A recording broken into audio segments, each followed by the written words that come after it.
அவங்க சொல்ற காரணம் கச்சத்தீவை கொடுத்ததுக்கு அது எதுக்கு, அதுல என்ன இருக்குது? ஒரு சொட்டு தண்ணி கூட இல்லை என்கிறார். இவருடைய ஆழ்ந்த அறிவை இதை பாருங்க. ஒரு தீவுக்கு நடுவில் இருக்கிற ஒரு இடத்துல, தீவுல, கடலுக்கு நடுவில் இருக்கிற ஒரு தீவுல ஒரு சொட்டு தண்ணி கூட இல்லைங்கிறார். தோன்றுனா தண்ணி வரப்போகுது. தண்ணிக்கு நடுவில் தான் அந்த நிலைமை இருக்குது. அது ஒரு காரணம், வேற ஏதாவது ஒரு காரணம் சொன்னா கூட அது சிரிச்சுக்கிட்டாது போகலாம். இப்படி ஒரு காரணத்தை சொன்னா தலையில அடிச்சு அழுகிறத தவிர வேற என்ன இருக்கு? நீங்கள் எல்லாம் தலைமையேற்று இந்த நாட்டை, குறிப்பா அது எங்க அண்ணன் செல்வ பெருந்தகை மாதிரி ஆட்கள்லாம் சொல்வதா ரொம்ப வேடிக்கை. சரி, தார் பாலைவனம், இந்த ராஜஸ்தான்ல இருக்க பாலைவனத்தெல்லாம் கேட்டா தண்ணி இல்லைன்னு கொடுத்துருவீங்களா?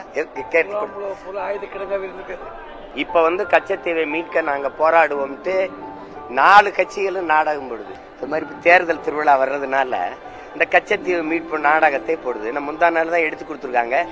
அதனால இன்னைக்கு மீட்க இவங்க தீர்மானம் போடுறாங்க. கொடுத்த 4 பேரு இந்த காங்கிரஸ் கூட இருந்து அது கைகட்டி பதவிக்காக நின்னது இந்த திமுக.